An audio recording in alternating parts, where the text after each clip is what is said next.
nobody prepares you for the moment the music stops.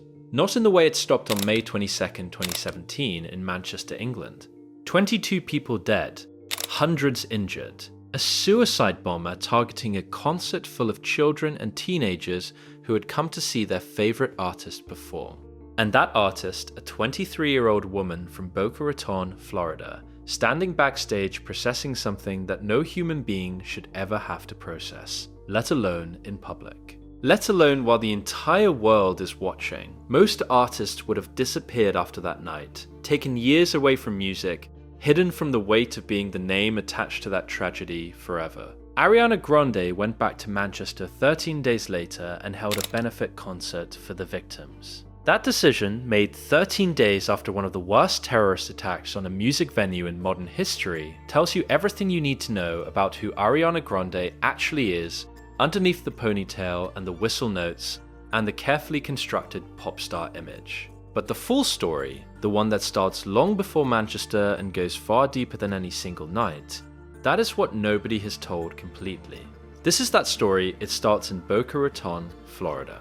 A comfortable household with parents who divorce when she is 8 years old in a split she later describes as genuinely traumatic. The kind of early fracture that rewires how a child understands love, security, and the people who are supposed to stay. Joan Grande raises her largely as a single mother running a successful company. Her brother Frankie, older, theatrical, deeply embedded in performance, becomes one of her closest relationships and earliest creative influences. She grows up in a household where ambition is simply assumed and performance is the natural language everyone speaks. She starts performing in community theatre at 8 years old, musical theatre specifically, the discipline that demands you hold character through emotion rather than performing around it. By 10, she is doing professional theatre in Fort Lauderdale. By 13, she is performing on Broadway in 13, a musical that runs for a limited engagement but puts her in front of the industry eyes that matter. She is not waiting to be discovered, she is working toward being undeniable. Nickelodeon discovers her and casts her in Victorious, alongside Victoria Justice. She plays Cat Valentine, an eccentric, sweet, slightly disconnected character who becomes immediately beloved by the show's audience. She is 16 years old on a major network television show, and the industry immediately files her under child actress and closes the folder. Victorious ends and Nickelodeon gives Cat Valentine her own spin-off series, Sam and Cat alongside Jeanette McCurdy. The show is a commercial success. Ariana is 18-19 years old, building a television audience of millions while simultaneously writing music and recording demos that have nothing to do with the girl she plays on screen. But Sam and Cat ends abruptly after one season amid reported tension between the two leads. Tension that Jeanette McCurdy later addresses with devastating honesty in her memoir, describing the specific psychological damage that Nickelodeon's treatment of young actresses caused across years of her career. The environment behind the cameras of those beloved children's shows was, by multiple accounts, far darker than anything that ever appeared on screen. Ariana has never spoken extensively about those years publicly. The silence itself says something. She signs to Republic Records and releases The Way featuring Mac Miller in 2013. And the music industry suddenly realizes it has been dramatically underestimating who this person actually is. The voice is not what anyone expected from a Nickelodeon actress. It is a four-octave instrument capable of technical acrobatics that most trained vocalists spend entire careers trying to approach. Whistle notes that should not be physically possible. A tone so distinctive and so immediately recognizable that 3 seconds of any Ariana Grande song is enough for anyone on earth to identify the artist. Yours truly, my everything. Dangerous Woman, album after album that accelerates the commercial trajectory while simultaneously expanding the artistic range. She is not the child actress making music anymore. She is one of the most technically gifted vocalists of her generation, making some of the most commercially dominant pop music on earth. And then Manchester happens. May 22nd, 2017.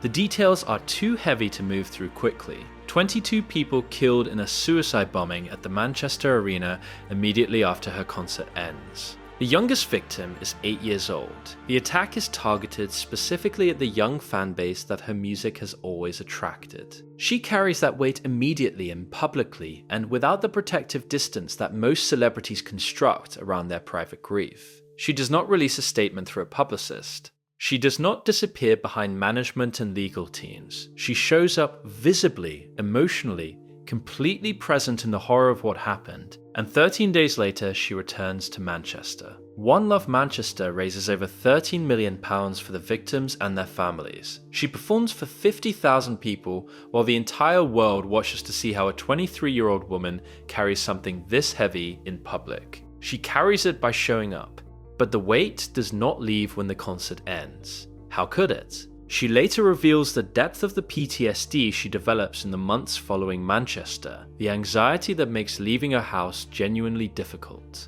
The specific psychological damage of having your name permanently attached to one of the worst moments in a city's history, of knowing that people died at your concert, of carrying that in your body every single day while the industry expects you to promote music and attend events and smile for cameras.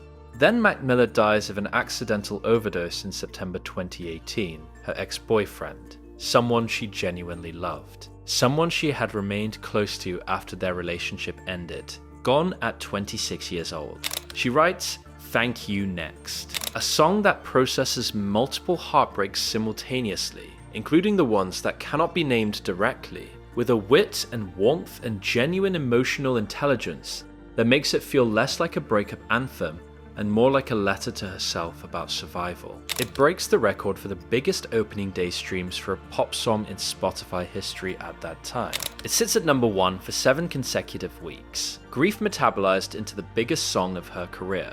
Then comes the chapter that splits public opinion completely. She begins dating her vocal coach and creative collaborator Dalton Gomez during the pandemic. They marry quietly in 2021. The marriage ends in 2023 amid reports of a relationship developing between Ariana and her Wicked co-star Ethan Slater, who is married with a child at the time. The internet's response is immediate and merciless. The woman who was the sympathetic center of some of the most devastating public moments of the last decade becomes the villain of a narrative that the tabloid press constructs with obvious enthusiasm. The same audience that rallied around her after Manchester turns on her, with a speed that reveals something uncomfortable about how quickly public sympathy can reverse for women specifically. She says almost nothing. She lets it sit. She keeps working. Eternal Sunshine arrives, and it is the most sonically refined music of her entire career. A statement that she is not interested in defending herself publicly when the music can say everything more precisely than any interview ever could. So, who is Ariana Grande actually? She is the child actress the industry underestimated. The woman who walked back into Manchester 13 days after the worst night of her life. The artist who turned PTSD and grief and public heartbreak into the most commercially successful period of her career. She is not unstoppable because nothing has stopped her. She is unstoppable because everything has tried to, and she keeps going anyway. Drop a comment telling me which era of Ariana Grande hits the hardest for you. And if you want more stories about artists who turn their most painful moments into their greatest music, subscribe right now because we do this every single week. The next one is going to hit different.